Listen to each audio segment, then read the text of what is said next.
everybody! So karon di ay mo ni siya sumpay sa journey sa akong pag-umangko og sa mango diri no sa Cebu nga ning kalit lag tugho diri ning tugho or ning kalit og lupad og Cebu. So mao na to no kanila gi iyaan pa ta, yaya pa ta, tig video pa ta ani nila, tig picture pa ta nila. So kami ra di ay nisaka diri sa Simalano kay wala naman kaari ang akong pag-umangkon which is si Ertami kanang naglakaw diha nga purebuyag, jumbo-jumbo, very healthy kayo body, bujag. So mo na siya no, akong trabaho na niya, sige ra gyud video ni, uli na lang ang pagka-videohan ni. So, siyempre lain sa kayo video dito nagampo no. So mao na to na siya diha kung gingnan nga diha ka Earth picturean tika.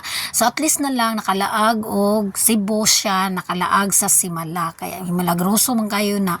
So giampo na mo diha no ang mga libakirag man tayo sa mga kinabuhi makarma.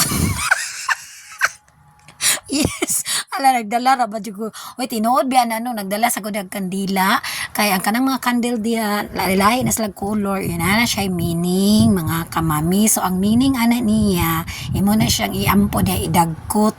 So mao na diha nga nami dira sa tunga kay na diha ang area sa mga dagkutanan. So mo to na busy pa akong Ertami og pang take og photo kay murag giganahan gid siya kay murag damig na sa Europe.